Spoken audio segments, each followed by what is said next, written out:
राधा वल्लभ भजत भज भली भली शब होय। कोई भी चित्त वृत्ति आपको फंसा नहीं पाएगी, सब भला होगा। होए विषय विषनाश, होए वृंदावन बस गति, होए सुदृढ़ सत्संग, होए रस रीति अगाधा, होए सुजस जग प्रगट, होए पद प्रीति सुराधा। राधा वल्लभ राधा वल्लभ राधा वल्लभ, ये स्वयं जपो और जिनके मुख से निकलता है उनकी चरणों में प्रणाम करो, उनकी चरण धूलि माथे पे धारण करो। होए विषय विष नाश, ये जो विषय रूपी विष हमारे हृदय में फैल रहा है इसका नाश हो जाएगा, सिद्ध औषधि है। जासु नाम भव भेषज, इस संसार रूपी महान फसाव से बचाकर सच्चिदानंद में स्थित करने की सिद्ध ये पद्धति है। मुख में नाम, हृदय में ध्यान, मान लीजिए, बार बार कर। शाम की भी यही कहा था, मान लीजिए। होए विषय विषनाश, होए वृंदावन बस गति, होए सुदृढ़ सत्संग, होए रस रीति अगाधा, होए सुजस जग प्रगट, होए पद प्रीति सुराधा। सब कुछ इसी से प्राप्त हो जाएगा। श्रीपाद प्रबोधानंद जी महाराज कह रहे हैं, यदि आपको रसिकों का संग मिल गया है, वृंदावन वास मिल गया है, तो दोष दर्शन मत करना। क्यों? यहां अगर हमें दोष दिखाई दे रहा तभी तो हम दोष दर्शन करते हैं।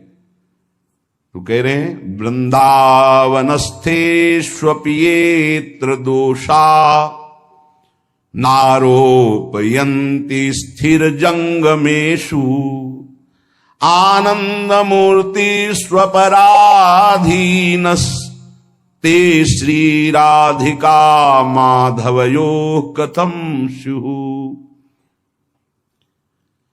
जो श्री जी की कृपा से वृंदावन आया, वृंदावन धाम में भले 1-2 दिन ही वास किया, उसको चाहिए कि अपनी दृष्टि बचावे, या जो अखंड वृंदावन वास कर रहा है, किसी भी प्राणी में दोष दर्शन यहां मत करना, क्योंकि सब राधा कृपा कटाक्ष से पूरित हैं। ये अभी उनमें दोष दिखाई दे रहा है, लेकिन वो दोषी नहीं होंगे, वो प्रियालाल को प्राप्त होंगे। आप ये विचार कीजिए कि प्रियालाल की कृपा से इनको वृंदावन वास मिला है, इनकी किसी साधना से नहीं मिला है। तो हो सकता है इनमें कोई असाधन हो, इनमें कोई त्रुटि हो, इनका स्वभाव कुछ बिगड़ रहा हो, पर महारानी जी ने पास कर दिया, इन्हें अपने महल में रख दिया, तो हम इन्हें प्रणाम करते हैं। हम इनके दोष दर्शन नहीं करेंगे।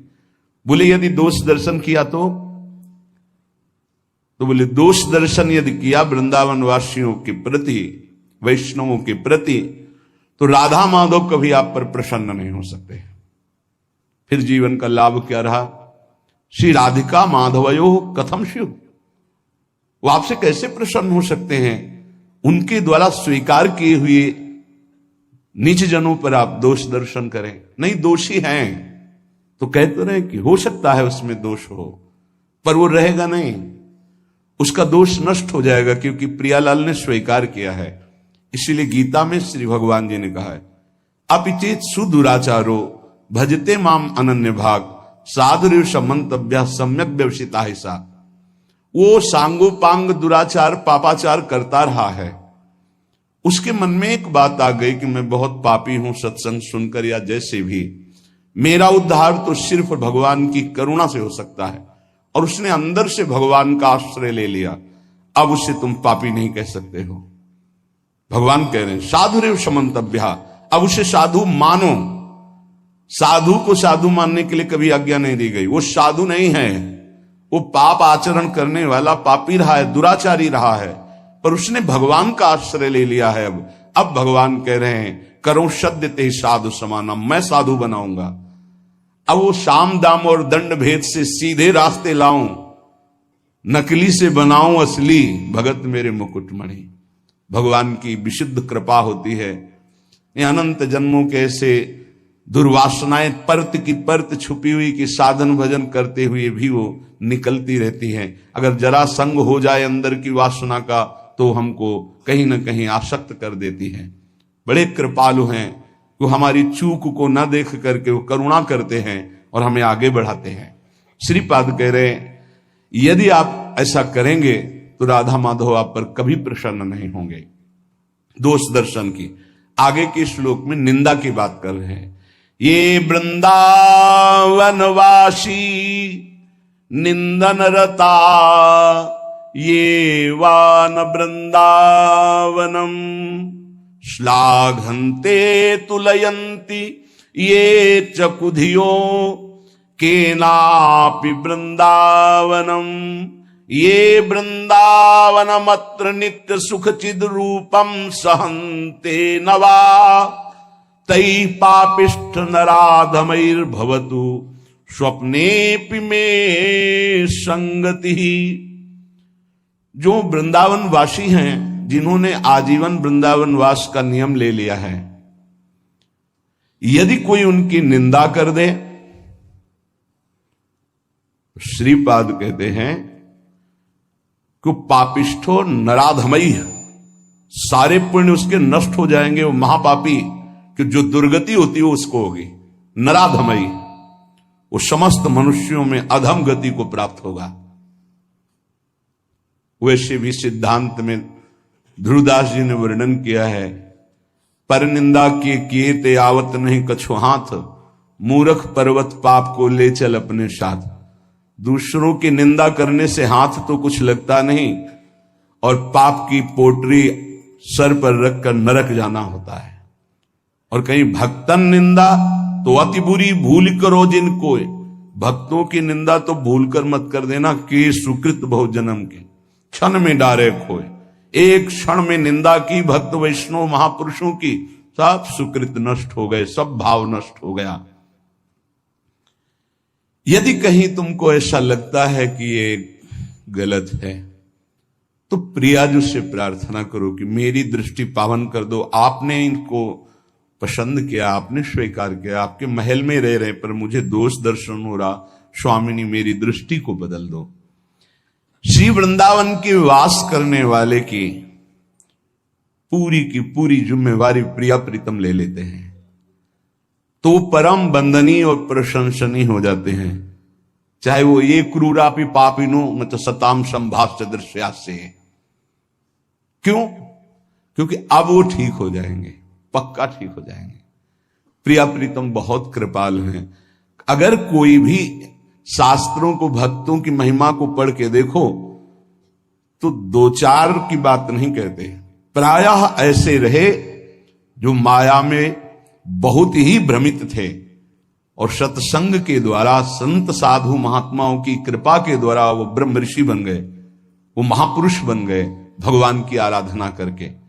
तो ऐसा नहीं है कि कोई गलत है तो उसको परम पद नहीं मिल सकता, नहीं, वो गलती का सुधार हो सकता है। प्रिया प्रीतम की शरण में है, सुधार हो जाएगा। बहुत जन्मों का बिगड़ा हुआ मन है। जो मंदबुद्धि वैष्णव जनों की, कहीं के भी वैष्णव हो, चाहे गृहस्थ हो चाहे विरक्त हो, यदि भगवत आराधन परायण है, कभी भी उसकी छिद्रान्वेषण वृत्ति से दोष दर्शन न करे।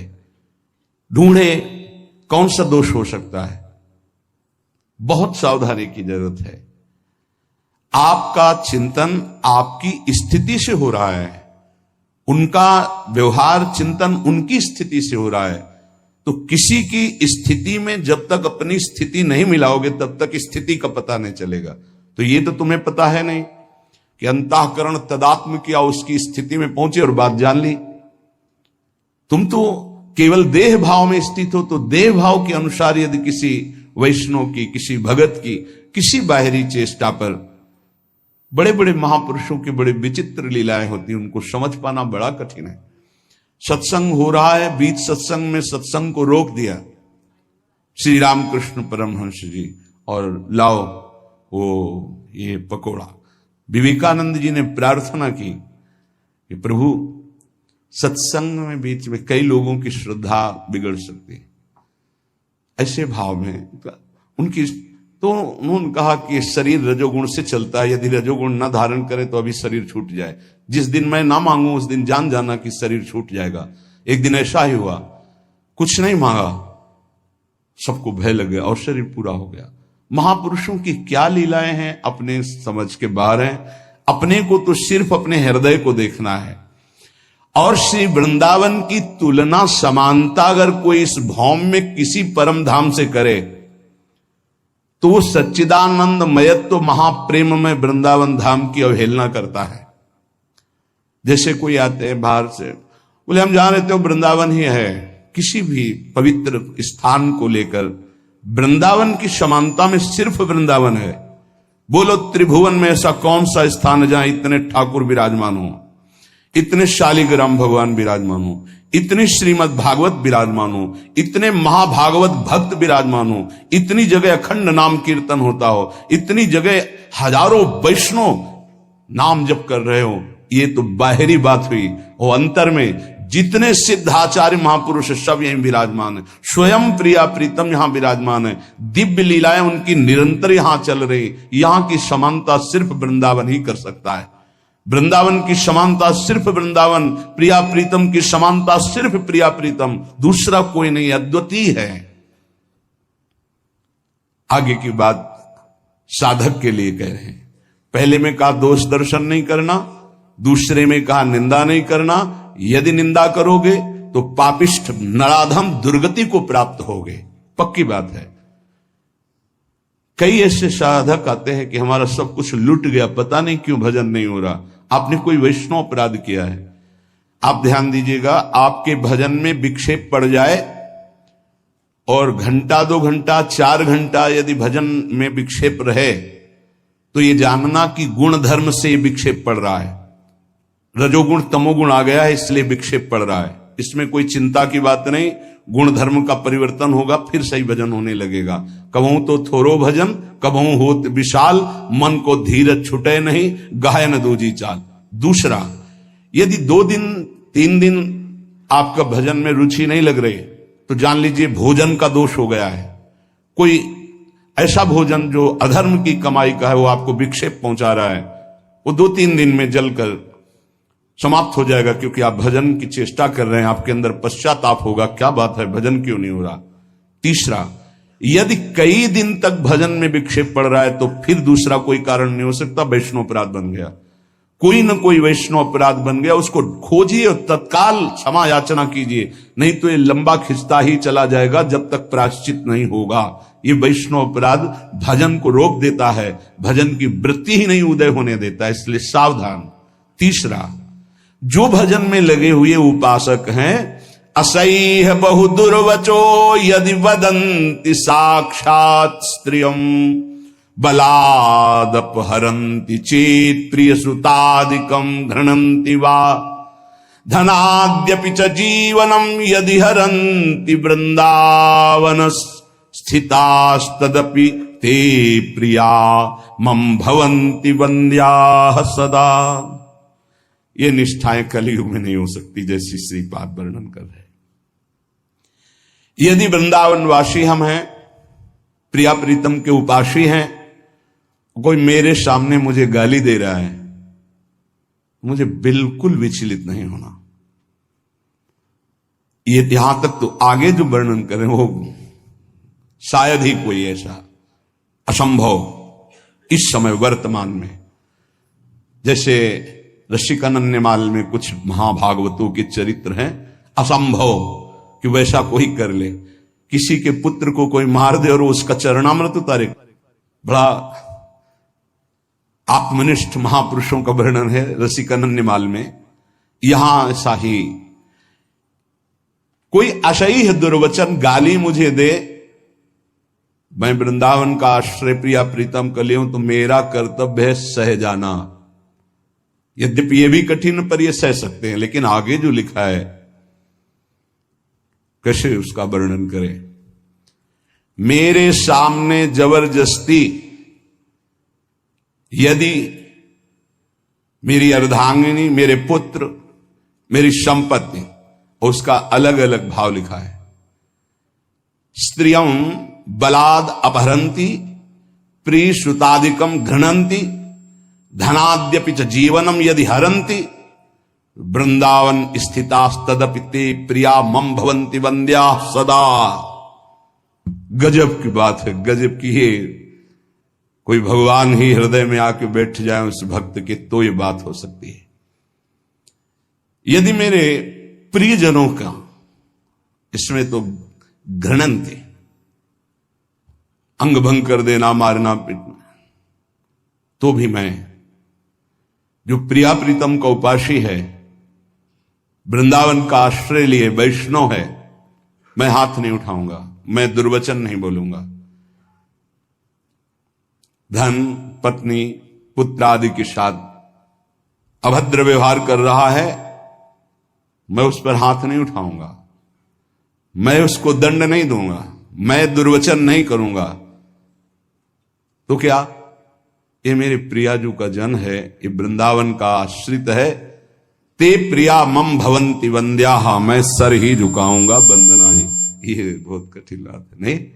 ये इतनी बड़ी स्थिति, ऐसा रसिक अनन्यमाल में कई भक्तों के चरित्रों में पाया गया है। गजब की निष्ठा। ये निष्ठा तो केवल नाथ सकल संपदा तुम्हारी, मैं सेवक समेत सुतनारी, पूरी दृढ़ निष्ठा। श्रीपाद कह रहे हैं कि ऐसे को श्यामा श्याम की प्राप्ति के लिए कोई अन्य उपाय करने की जरूरत नहीं, स्वयं श्यामा श्याम वर्ण कर लेते हैं। मेरे संबंध से, मेरे धाम के संबंध से तुमने क्षमा किया तो हम तुम्हारे सारे अपराधों को क्षमा करते हैं और स्वीकार करते हैं। परस्वस्तेयैक व्यसनमपि नित्यं परवधू, प्रसक्तम विश्वेशामह बहुधा हिंसकमपि, दुराचारम लोभाद्युन्पहतमपि भ्रात तरुणम, दिवांधस्तम वृंदावन गत जन्म नाम गणे। श्रीपाद, ये वृंदावन में मामलत पूर्ण होने जा रहा है, बड़ी जोर की बात कर रहे हैं। ये बहुत ऊंची कोटि की निष्ठाएं हैं। देखो, बहुत सावधान रहना, महापुरुषों की आखिरी बातों को समझ पाने के लिए बहुत उत्तम स्थिति होनी चाहिए। बहुत विचित्र बात है। पीछे से इस श्लोक का अर्थ करते हैं कि जिसने अखंड श्री वृंदावन का वास स्वीकार कर लिया और शरणागत हो गया वैष्णव पद्धति से, वो अभी उगता हुआ सूर्य है, अभी प्रकाश नहीं हुआ, बस उगने वाला है। इसलिए तुम कहीं भूल न कर देना उसके साथ। अगर वो तुम्हें दिखाई दे रहा है कि कुछ अपहरण कर रहा है आपका, इसमें तो बहुत विचित्र ढंग से वर्णन किया है। उस सब की क्षमता नहीं, इसलिए उसकी व्याख्या नहीं करते। क्योंकि अगर बुद्धि उस स्थिति में नहीं है तो लगेगा महापुरुष ऐसा क्यों बोल रहे हैं। क्योंकि साधारण धर्म का पालन करने वाला भागवत धर्म को नहीं जानता, और भागवत धर्म में स्थित प्रेम धर्म को नहीं, और जो प्रेम धर्म में स्थित है वो साधारण धर्म को भी जानता है, भागवत धर्म को भी जानता है, प्रेम धर्म को भी जानता है। ये प्रेम धर्म में स्थित महापुरुष हैं जो पूर्ण भगवद आश्रित है। ऐसे ही महापुरुषों ने भगवान को दिखा दिया है कि ये जीवन आपका है, ये जीवन आपका है। आरा चलवा दिया भगवान ने तो आह नहीं निकली। ये 22 बाजारों में मार कोड़े खाल खींच ली गई, हरि बोल के सिवा एक शब्द नहीं निकला। ये उच्च कोटि के कारक महापुरुष हैं। अपने लोग सुनकर भयभीत हो जाएंगे कि ऐसी क्या, बहुत इसका कैसे अर्थ करें। इसकी स्थिति तो दिव्य महापुरुषों की जब तक स्थिति नहीं होगी तब तक इन शब्दों को नहीं समझ पाओगे जो इसमें। उदित बाल सूर्य समस्त अंधकार का जैसे नाश कर देता है, ऐसे प्रिया प्रीतम की शरणागति में है, वृंदावन वासी है। अब उदय होने वाला है उसके ऊपर ज्ञान प्रकाश, प्रेम प्रकाश।